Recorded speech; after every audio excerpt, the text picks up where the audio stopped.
Libra, Libra, Libra, Sun, Moon, Rising, or Venus sign. Welcome sa aking channel.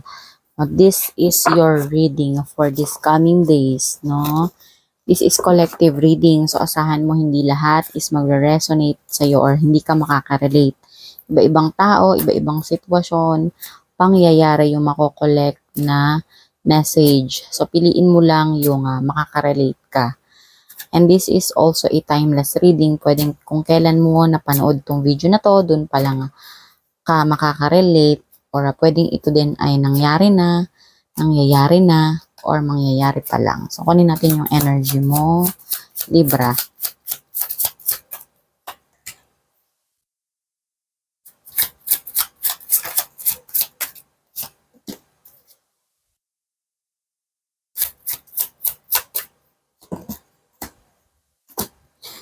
So, this week, no, Libra, or this coming days, Libra, may painful endings ka. Tapos na yung makakaranas ka ng tapos na yung masasakit na pinagdaanan mo kung meron man ng loko sa'yo, kung meron man ng backstab sa'yo, kung meron mga nakarinig ka, or may nalaman ka ng mga hindi magaganda, or masasakit na pangyayari, salita sa buhay mo, tapos na daw yon, Libra, no? So, wala na sila, wala na yung tao na yon, no? And sinigundahan ka ng Nine of Swords. Yung anxiety, depression mo, yan, yung mga trauma, yung mga sleepless nights mo, tapos na daw yon. No, ito yung overall energy mo, general, energy mo, painful endings, tapos na daw yon, Libra. And with the Knight of Wands, no, energy, passionate, inspired action. No, dahil tapos na yon, no, meron kang gagawin, may sisimulan. Siguro, parang sinasabi mo na, okay, the show must go on. No? Tapos na yon. So, back to work na ulit ako, or back to, alam mo yon, yung realidad ng buhay na kailangan mo bumangon, no? Ayusin ang sarili mo, ganun, lumaban sa buhay. No? So, parang ready ka na ngayon, Libra, na harapin yon, na kumbaga, meron kang inspired action, no? Yung kung babae ka na, Libra, mag-aayos ka ulit, no? Dadagdagan mo pa yung mga idea mo, no? Yung tipong dahilan, may painful endings So, siguro may pinagdaanan ka nga nung nakaraan. So, parang sinabi mo na, kung business woman ka or businessman ka, parang sige, dadagdagan ko pa lalo yung mga oportunidad, no? Maging creative pa ako lalo, ganyan. No, and dahil doon, lalo ka magmumukhang charming daw, no? Sabi dito, Libra, no? With the King of Cups, no? Ang tingin mo din sa sarili mo, or pwedeng tingin din ng mga tao sa paligid mo, isa, emotional balance ka na. Yung tipong parang naging strong ka na. Strong person ka na. Parang ibang tao ka na ulit. Ganon, Libra. No? And mag-feel mo naman yan sa sarili mo. Yung tipong parang may control ka na. Yung control ka na hindi mo na masyadong iniisip yung mga nawala o yung mga pinagdaanan mo. Ganon. And kung meron kang kakilala na parang dumadanas kahit papano nang katulad ng sayo, marunong ka na i-comfort siya or pwedeng i-comfort mo yung tao na yon. Ganon, basta natuto ka na, Libra, no, doon sa mga nangyari sa'yo kasi tapos na no, so makaka-recover ka na daw, Libra, or naka-recover ka na. So, tumalon.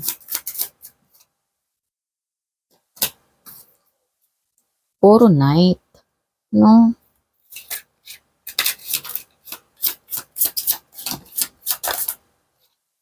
Saan tumatalon itong mga baraha mo?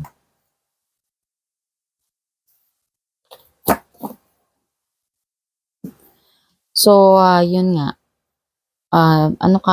Parang yun nga, yung sinabi ko kanina, sinisigundahan ka na parang lulunurin mo ba yung sarili mo sa pagtatrabaho? Parang something na magtatrabaho, magiging creative ka, kung meron ka trabaho na ngayon, parang naghahanap ka pa ulit ng sideline. Something ganon. Yung tipong parang stable ka na sa financial mo. Hindi naman, parang may maganda kang trabaho dito. Libra, nakikita ko, yung may magandang pasok ng income sa'yo. Again, ha, kung hindi lalapat sa inyo, wag nyo i-absorb, wag nyo ipilit kung hindi ito para sa inyo, ha? Kung nafe-feel ninyo, no?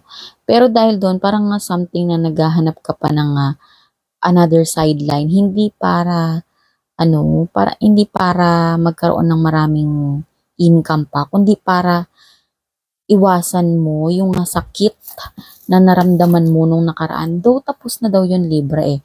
Siguro umalis na talaga yung mga taong nagpahirap sa'yo, na umalis ka na dun sa sitwasyon, kinalimutan mo na yung sitwasyon, no? Pero parang yun yung way mo, Libra, para makalimot ka, dagdagan pa yung income mo, yung parang gusto mong maging busy, maging productive, ganun. Or pwede nga, dahil nga sa mga painful na nangyari nung nakaraan, parang gusto mong ipakita na worthy ka, no? Sa mga ginawa, unworthy ka doon sa mga ginawa nila sa iyo at worthy ka sa mga mga darating pa na yung mga kaya mo pang gawin. Yung parang meron ka pang gustong ipakita sa kanila na hindi sila kawalan.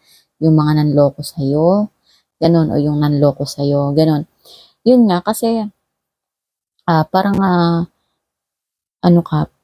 nagpapaka, parang nilulunod mo yung sarili mo sa trabaho, parang ganon, Libra, para makalimot ka, no, para mailabas mo yung, parang yun yung way mo para mailabas yung pain, no, para malimutan mo yung mga masasakit or maka-move on ka, magkaroon ng recovery, ganon, no, kasi gusto mo na talagang iwanan.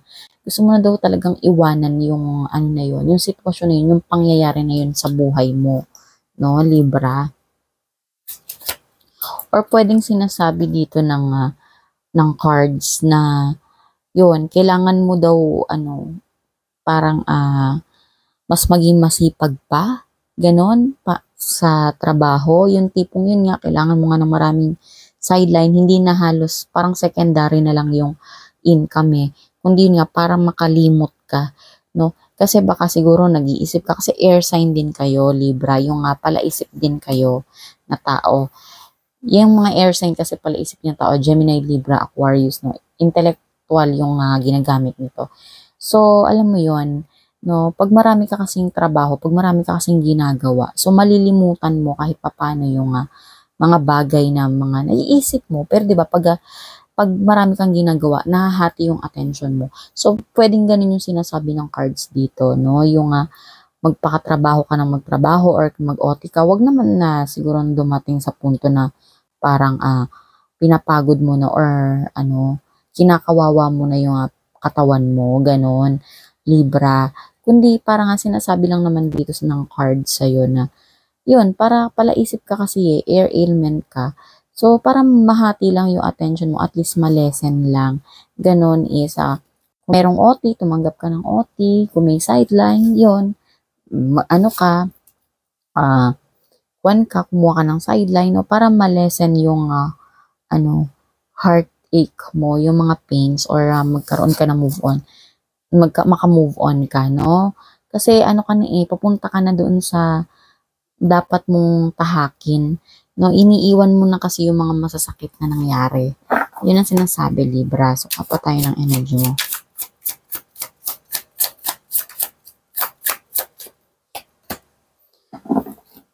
Oh, 'di ba? Huwag kang mag-alala kasi parang kung parang love to kasi cups.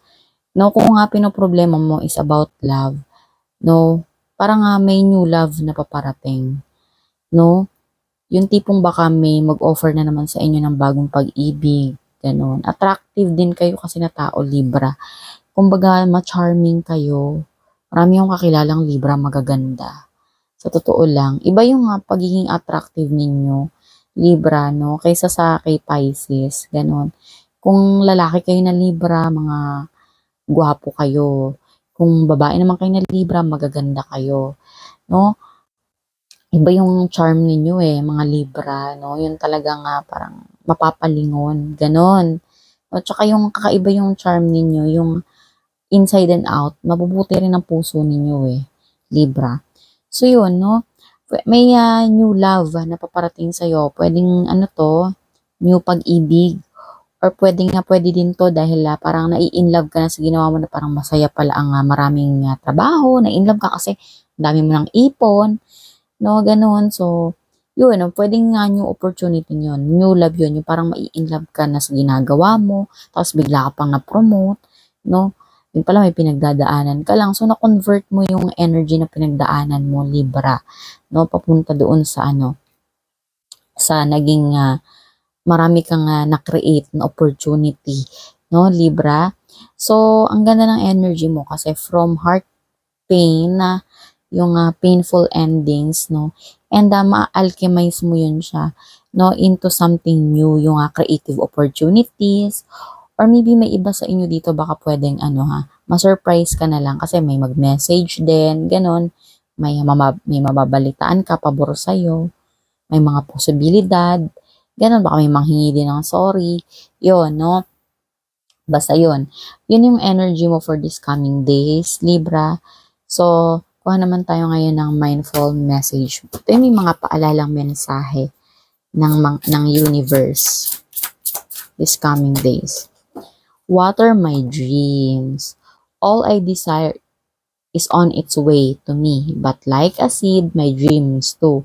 So, lahat daw ng dinedesire mo ay paparating na or nasa daanan mo na, no? Para daw yung buto, katulad daw yun ng buto. Yung ganun din daw yung mga pangarap mo sa buhay, no? Kailangan daw yan isa dinidiligan. 'Di ba? Kapag nagtatanim ka ng halaman, 'di ba, ang kailangan diyan yung sunlight, dapat yung naaarawan siya, pero hindi naman depende din yan sa tanim mo, basta yung something may naaarawan siya. And importante yung nadidiligan siya, yung natutubigan mo siya, no? Yung my belief and determination is what makes them grow. Yung iyong paniniwala daw at saka yung pagiging, yung determinasyon mo, yun daw yung nakakapagpalago doon sa iyong dreams, no? Yung sa dinedesire mo, no?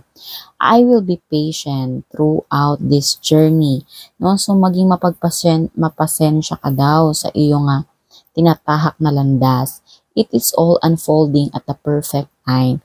Kasi unti-unti daw yan magbubukas, no, sa tamang panahon, no. So diligan mo yung iyong halaman sa pagiging yung iyong dream sa pamamagitan ng maganda kapositibuhan, magandang pag-iisip, mabuting pananalita, mabuting pakikipagkapwa-tao, ganon yung sinasabi sa iyo ng cards. A mindful message. Then, kuha naman tayo ng Archangel message. Ito yung merong protection and guidance. From Archangel Teresa, time out. Pahinga daw muna ikaw, Libra. You've been so busy taking care of everyone else's needs. Masyado ka daw kasing nagiging busy na masyado mong inaalala, no, yung pangangailangan ng ibang tao. But now, it's time to stop and take care of yourself. No, sa ngayon naman daw is ihinto mo daw yan at unahin mo naman daw muna yung sarili mo or alagaan mo naman daw muna yung sarili mo. Sabi ni Archangel Teresa. So, yun lang yung reading mo for this coming days. So, kung nagustuhan mo ito, please paki-like and paki-subscribe ang channel and video ko. Thank you.